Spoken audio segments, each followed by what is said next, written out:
Money money and what is money, हम video आपको दे देंगे, उसको एक बार देख लीजिएगा, ठीक है। बाकी हमारा एक इसानोमिक्स करके यूट्यूब चैनल है ना, उसमें सर्च भी करोगे तो मिल जाएगा। आप ही लोगों का क्लास है, उसमें हमने कुछ अलग से नहीं किया हुआ है। तो आज हम लोग थोड़ा सा करते हैं, थोड़ा सा उससे आगे कर लेते हैं, क्योंकि धीरे धीरे सिलेबस को भी देखते रहना है, सिलेबस को भी देखते रहना है। तो मेजर्स ऑफ मनी सप्लाई करेंगे, मनी सप्लाई क्या है और उसको कैसे मेजर करते हैं इंडिया में, इसको हम लोग आज देखें। स्क्रीन दिख रहा है बेटा आप लोगों को? Yes sir. ओके। तो कहता है one of the most important concept to, actually money क्या है, उसका भी जो वैल्यूएशन वगैरह होता है वो डिमांड एंड सप्लाई पर डिपेंड करता है, और वो मार्केट में सर्कुलेशन होता है, कितना सर्कुलेशन में है कहाँ कहाँ से सोर्सेस हैं, और कैसे मेजर करते हैं कितना मनी मार्केट में फ्लो में है कितना स्टॉक है, ये सब हम लोग स्टडी करते रहते हैं। तो आज पढ़ेंगे हम लोग measures of money supply in India.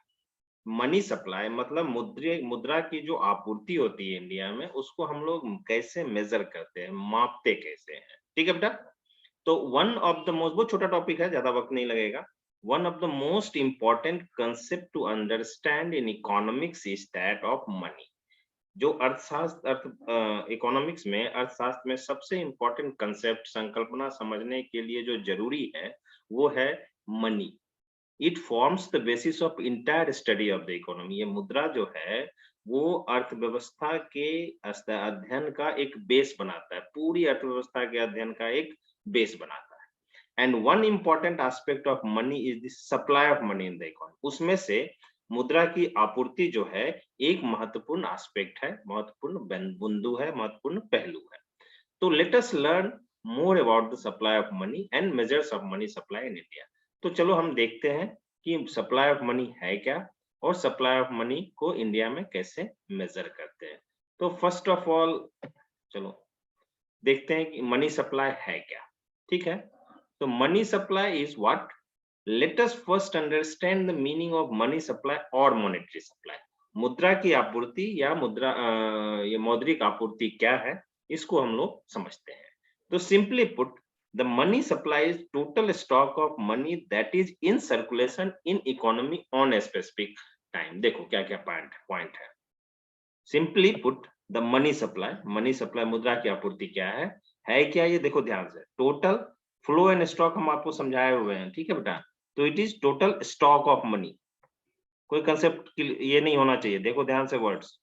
Total stock of money that is in circulation, जो कि चलन में है, कि कहाँ है, अर्थव्यवस्था में, कब है, एक स्पेसिफिक डे में। क्लियर हो गया?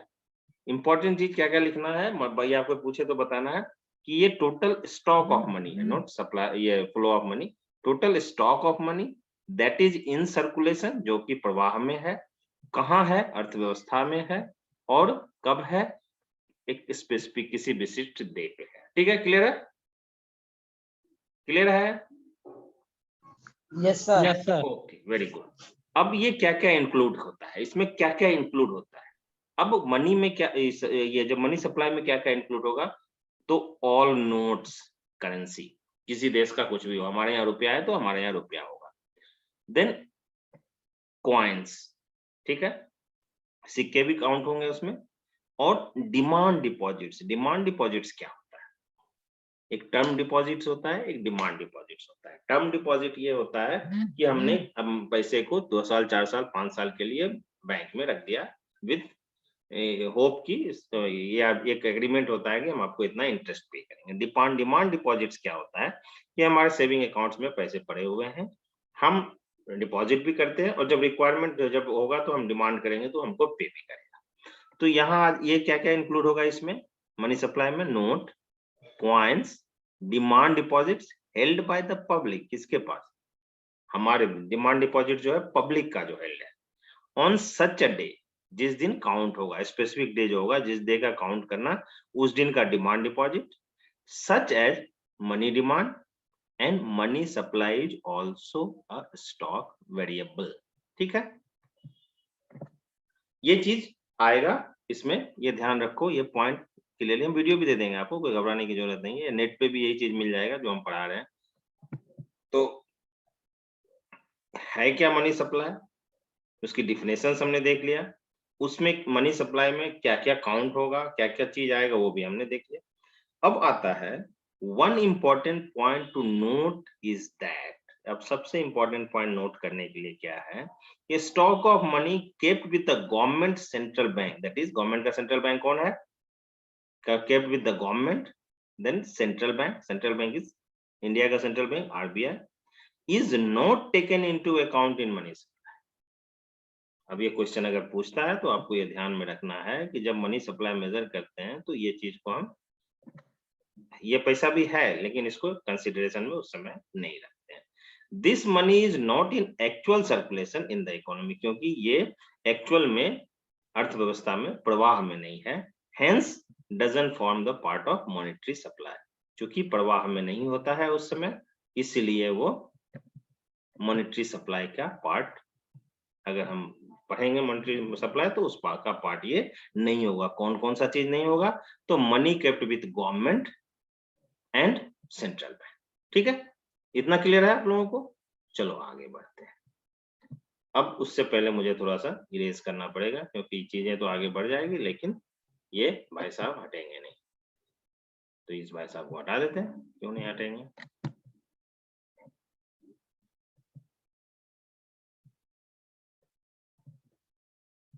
चलो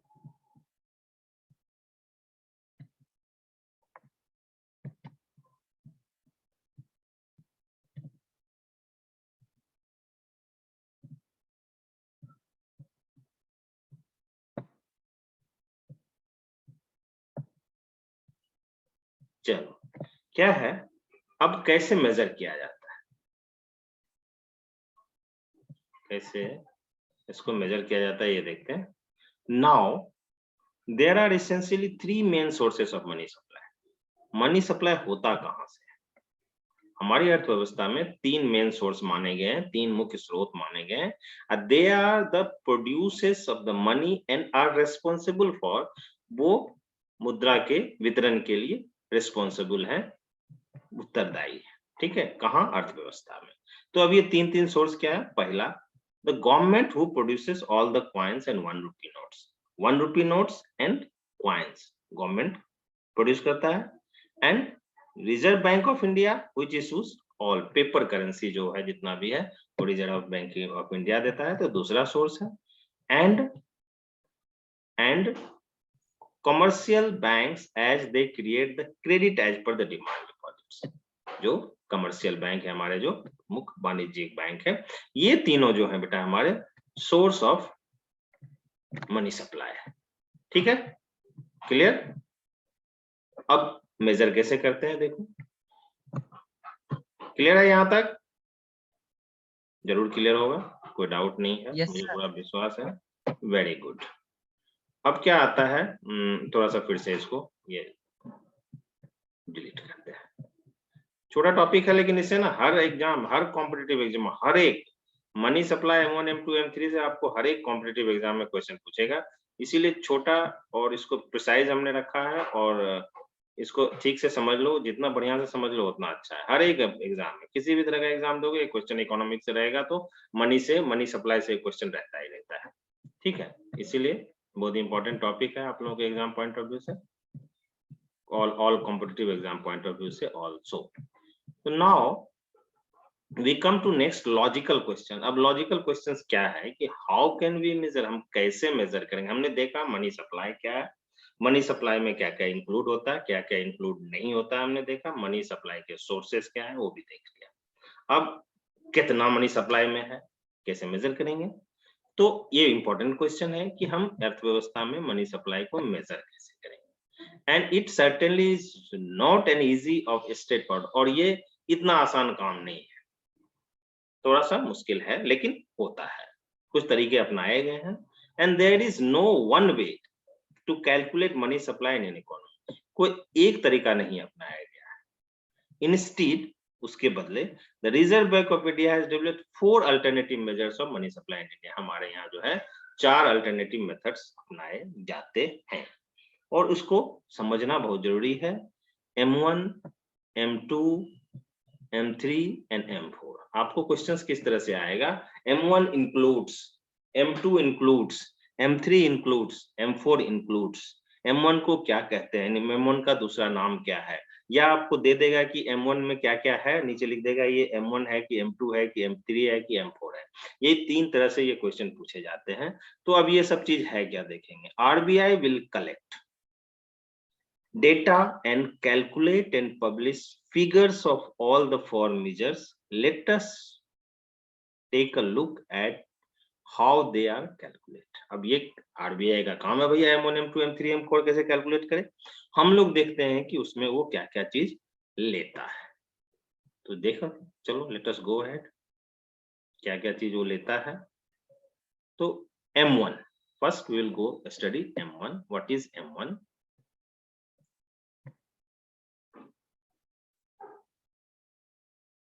दिख रहा है? ओके। M1 is nothing. अब हमें सभी में हम देखेंगे कि इसमें क्या क्या चीज इंक्लूड होता है, बस और कुछ नहीं है। क्या होगा क्या नहीं। M1 को नैरो मनी भी कहते हैं, पहले तो ये याद कर लो। अगेन ऑब्जेक्टिव क्वेश्चन, ठीक है। M1 इज नैरो मनी, एकदम वेरी इंपॉर्टेंट क्वेश्चन है। उसके बाद M1 इंक्लूड्स, M1 में होता क्या आता है? All the currency notes being held by the public. Public के पास जितना, हमारे पर्स में जितने पैसे होते हैं ना, एक पर्टिकुलर टाइम में, एक गिवन समय में, थोड़ी एक दिन में, आज के दिन में लोगों के पास कैश कितना अवेलेबल है, करेंसी नोट्स कितना अवेलेबल है, वो आ जाएगा। एंड ये इंक्लूड होगा डिमांड डिपॉजिट, जो बैंक्स में आपके पैसे जमा है वो भी इंक्लूडेड होगा उसमें, ठीक है। क्योंकि आज जो डिपॉजिट है, डिमांड डिपॉजिट, वो आज चाहे तो आप आज निकाल सकते हैं, ठीक है। तो वो भी इंक्लूडेड होगा। Both savings as well as current account, saving account में और करंट अकाउंट में जो आपके पैसे अवेलेबल है वो भी काउंट होगा। It also includes all other deposits of the bank kept with the RBI। RBI के पास हर एक शेड्यूल्ड बैंक जो है, कमर्शियल बैंक, अपना पैसा कुछ रखती है, ठीक है। अब उसको क्या कहते हैं, क्यों रखती है, कैसे रखती है, अगेन जब मॉनेटरी पॉलिसी पढ़ाएंगे तो हम आपको बताएंगे। तो इसमें क्या हो जाएगा, ये सारी चीजें जो है आपको M1 में इंक्लूड होता है और इसको कहते हैं आपको narrow money. Now what is, अगर मैथमेटिकल फॉर्म में हमको लिखना पड़े या सिंबॉलिकली हमको लिखना पड़े तो हम कैसे लिखेंगे? हम लिखेंगे M1 is equal to CC, that is cash, ठीक है, DD एंड अदर डिपॉजिट्स, ठीक है। Cash with the person, demand deposits, ठीक है, एंड अदर डिपॉजिट्स जो हमने बताया कमर्शियल बैंक जो रखती है RBI के पास। CC plus DD plus, that is DD is demand deposit, ठीक है, एंड देन कैश या करेंसी कह सकते हो, देन अदर डिपॉजिट्स ये आ जाएगा। यहाँ इंपॉर्टेंट चीज है, इसको याद रखना, M1 is equal to this and this, very important चीज, ठीक है बेटा, ऑब्जेक्टिव क्वेश्चंस में भी आएगा। हर एक कॉम्पिटिटिव एग्जाम में M1 M2 मनी सप्लाई से एक क्वेश्चन रहता ही रहता है, एकदम गांठ बांध के रख लो। M1 नैरो मनी, M1 का दूसरा नाम नैरो मनी। M1 में इंक्लूड होगा आपका कैश, एक गिवन डे में जो भी कैश अवेलेबल है, प्लस डिपॉजिट्स। कौन सा deposits? Demand deposits and current accounts में जो आपके डिपॉजिट्स है वो इंक्लूड होगा, प्लस शेड्यूल्ड कॉमर्शियल बैंक का पैसा जो RBI में डिपॉजिट है, वो इतना चीज मिलके बन जाएगा आपका M1। कोई डाउट नहीं। अब आते हैं, हम देखते हैं M2। What is M2? M2 जो है इसको भी नैरो मनी कहेंगे, ठीक है बेटा, and it includes all the inclusion of M1। M1 में जो सारा चीज है, सारा चीज रहेगा, दैट इज M1 में आपका है CC plus DD plus other deposits, इतना तो रहेगा ही रहेगा। M2 में M2 मतलब M1 प्लस कुछ और, M1 प्लस कुछ और, मतलब M1 में जो भी चीज है, जैसा कि हमने आपको पहले बताया अभी, CC DD and other deposits, ये रहेगा ही रहेगा। अब इसमें ऐड क्या हो जाएगा? एंड एडिशनली, एडिशनली क्या ऐड होगा? Additionally also includes the saving deposits of the post office bank, ठीक है। पोस्ट ऑफिस में जो डिपॉजिट्स होते हैं, अभी तक हमने बैंक की बात की थी, M1 में केवल बैंक डिपॉजिट्स की बात की थी। M2 में क्या हो जाएगा? कुछ नहीं, M2 is nothing but M1 का सारा चीज plus saving deposits of post office से, पोस्ट ऑफिस के सेविंग्स जो हैं उसमें वो ऐड हो जाएगा and that will become M2। तो M1 plus saving deposit with the post office is M2 और M1 में क्या क्या है? CC प्लस DD प्लस, तो आप चाहो तो ऐसे लिखो कि CC plus DD plus other deposit plus saving deposits और पोस्ट ऑफिस इज M2, या you can write M1 plus saving deposits.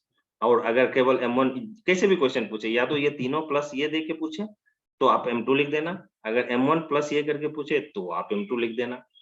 तो ये आपके ऊपर है, चीजों को समझ के रखने की जरूरत है, समझोगे तो bank deposits and other deposits M1 हो गया and cash available with the person in particular day, जिस दिन हमको कैलकुलेट करना है, और उसमें पोस्ट ऑफिस के डिपॉजिट्स भी अगर ऐड हो गए तो वो हो जाएगा आपका M2।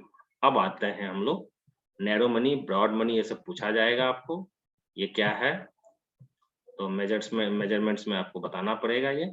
अभी चलो थोड़ा सा इसको हम इरेज कर लेते हैं, उसके बाद हम लोग आगे की प्रक्रिया पूरी करेंगे।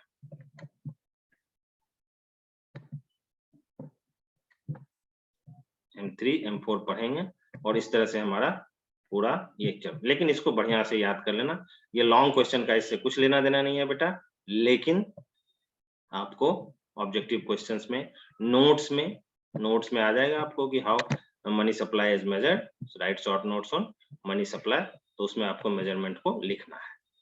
अदरवाइज कोई भी कॉम्पिटिटिव एग्जाम, कोई भी, चाहे वो इकोनॉमिक्स से रिलेटेड हो, नहीं रिलेटेड हो, बीपीएससी, ये सब में ये मनी सप्लाई से क्वेश्चन रहता ही रहता है, मैं आपको क्लियरली बता रहा हूँ, इसमें कोई डाउट नहीं है, मेरा अपना अनुभव है और इसको आप विश्वास कीजिए।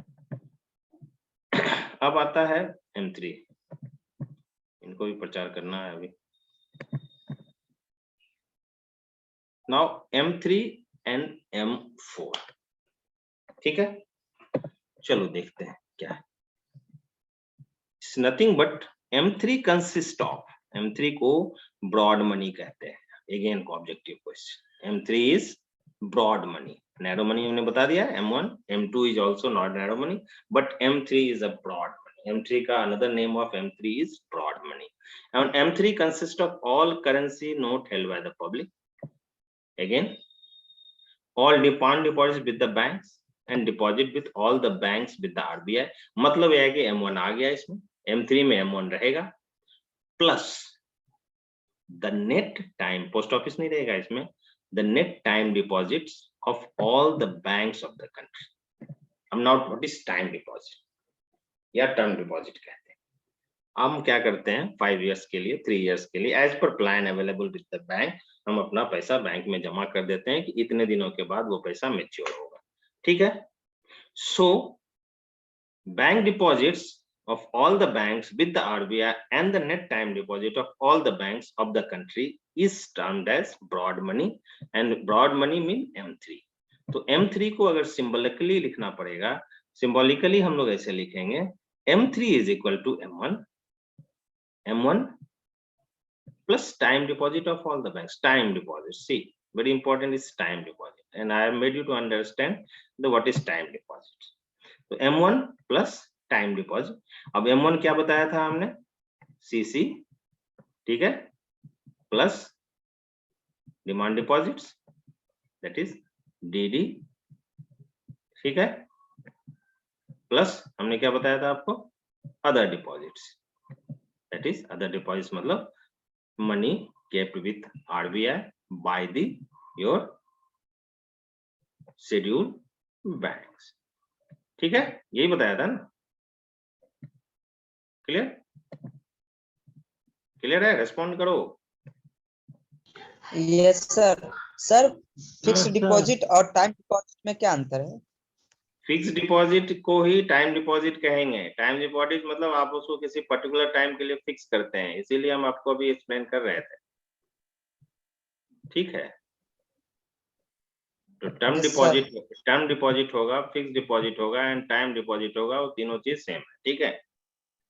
टर्म मतलब एक टर्म के लिए रख देते हैं, टाइम मतलब एक टाइम के लिए डिपॉजिट करते हैं ना, फिक्स मतलब उसको भी हम एक समय के लिए फिक्स कर देते हैं, टाइम एलिमेंट उसमें भी आ जाता है। क्लियर है ये टर्म ना। और डिमांड डिपॉजिट्स होता है जो आपके सेम अकाउंट में पैसा होता है, करंट अकाउंट में पैसा होता है कि आज आप आज चाहो निकाल लो 100 रुपया, फिर तुरंत 100 रुपया डाल दो, फिर जाके 200 रुपया फिर निकाल लो। इस तरह से आप करते हैं, करंट अकाउंट में भी ऐसे ही करते हैं, है ना। क्लियर है, क्लियर है। Yes, yes, sir. sir. तो M1, M2, M3 तक में कोई डाउट है? कोई डाउट नहीं होगा, एकदम No, बढ़िया से क्लियर है। M1 में CC DD plus other deposits हो जाएगा।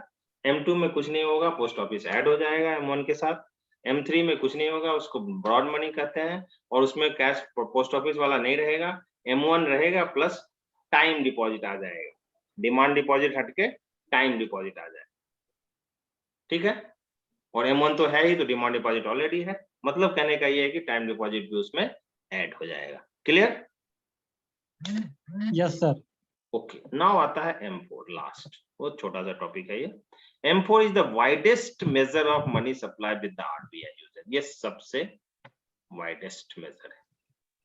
It includes all the aspects of M3, इसमें M3 पूरा आ जाएगा, मतलब M1 plus time deposit of money, time deposit of bank plus, अब इसमें अगेन M4 में savings of post offices of the country, पूरे देश का उस खास दिन में पूरे देश के पोस्ट ऑफिसेस में जो डिपॉजिट्स हैं वो भी काउंट हो जाएंगे। And it is the least liquid measures, इसको सबसे लीस्ट लिक्विड मेजर्स मतलब कोई चीज खरीदने के लिए जब कैश में कन्वर्ट होना होता है तो ये सबसे मुश्किल है इसको कन्वर्ट करना, लीस्ट लिक्विड है, सबसे कम लिक्विड है, तरलता इसकी सबसे कम है। मनी में, मनी का एक प्रॉपर्टी होता है कि उसमें लिक्विडिटी होता है, लिक्विडिटी का कैरेक्टरिस्टिक्स होता है, तो इसमें तरलता सबसे कम है। M4 is equal to M3 plus post office savings, तो M4 क्या हो जाएगा, M3 हो जाएगा प्लस पोस्ट ऑफिस सेविंग हो जाएगा। अब जैसे ही M3 होगा तो M1 plus time deposit of the banks हो जाएगा, और जैसे ही M1 होगा तो M1 में CC DD and other deposits आ जाएगा। इस तरह से आपका, हम लोग जो मेजर करते हैं अपने कंट्री में, RBI जो मेजर करती है मनी सप्लाई को, वो 4 तरीके से करती है, और वो है M1, M2, M3, M4, ये चारों आपको समझ में आ गया। सो एक चीज आता है, what is money multiplier. Money multiplier is ratio used by the RBI, ये क्या है, एक अनुपात है, और ये रेशियो किस चीज का है, ratio of broad money that is M3 and reserve money with the RBI, मतलब M3 बाय M3 अगर आपको बोला जाएगा, और इसको थोड़ा सा और एक्सप्लेन किया जा सकता है, M3 बाय जो RBI के पास रिजर्व है वो कहलाएगा आपका रिजर्व विथ, इसे लिखने में तो दिक्कत हो रही है हमको, बट आप लोग समझ लिए होंगे, रिजर्व विथ RBI। और इसको कहते हैं, एक क्वेश्चन आएगा, what is M0। M0 money multiplier, और मनी मल्टीप्लायर क्या है, वो रेशियो है किस चीज का, M3 बटे रिजर्व मनी विथ RBI, ठीक है। M3 divided by reserve money of with RBI, उसको कहते हैं आप मनी मल्टीप्लायर या M0 भी कहते हैं। क्लियर है यहाँ तक? Yes, sir.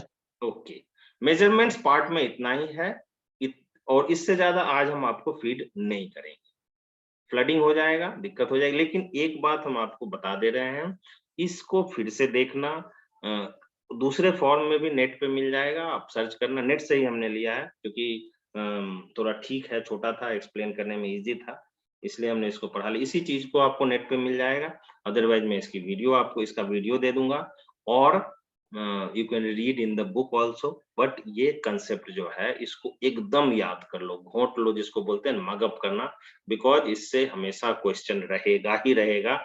हर एक एग्जाम में तुमको जो एग्जाम देना है, SSC देना है, रेलवे देना है, BPSC, UPSC, आपका बिहार SSC, UPSSC, जो भी दोगे, दरोगा, पुलिस, SI, सब एग्जाम में इससे एक क्वेश्चन रहता ही रहता है। M1, M0, M1, M2, M3, M4 को रख लो एकदम, ठीक है, क्लियर? Yes sir. जब एग्जाम दोगे तब याद आएंगे हम, क्या सर बोले थे यार, इससे तो एक क्वेश्चन आया, आता ही आता, मैं अपना एक्सपीरियंस बता रहा हूँ। ठीक है, आज के लिए इतना ही काफी है, इसको रिवीजन करना, और रिवीजन ही नहीं करना, पूरे लाइफ टाइम के लिए रट लेना। जितना बोल रहे हैं हमेशा लाइफ में काम आएगा, उसको रट लो। आगे हम लोग फिर देखते हैं ISLM कर्व करेंगे, ठीक है? थोड़ा सा पढ़ना आप लोग, हम भी कराएंगे कैसे कर्व डेराइव होता है, वो बताता क्या है, उसके इन्फ्रेंसेस क्या है, क्या क्या चीज उसमें हम कंसीडर करते हैं, ये सारे चीज पढ़ेंगे, क्योंकि उससे फिर ISLM कर्व से एक इम्पोर्टेंट क्वेश्चन, लॉन्ग क्वेश्चन बनता है, जिसको हम करा ही देंगे आपको, सो दैट आपको एग्जाम में दिक्कत नहीं आएगी। श्योर शॉर्ट क्वेश्चन है उससे, श्योर शॉर्ट क्वेश्चन आता है ISLM कर्व से, ठीक है? उससे पहले थोड़ा सा हम लोग मल्टीप्लायर और एक्सेलरेटर को समझ लेंगे। तो एक क्लास करेंगे हम लोग मल्टीप्लायर एक्सेलरेटर का। कल फ्राइडे है, कल आई थिंक आप लोगों का क्लास नहीं है, पार्ट 3 का है। देखते हैं, हम बताते हैं, ठीक है? Okay sir. चलो बेटा, take care, good day and enjoy. Sir offline class कब से स्टार्ट होगी? ऑफलाइन शिक्षा मंत्री महोदय ने तो बोला है कि जुलाई से कोशिश करेंगे, देखो सब कुछ ठीक रहा तो चलें। Yes sir. ठीक है sir. Okay, good day. Yes sir.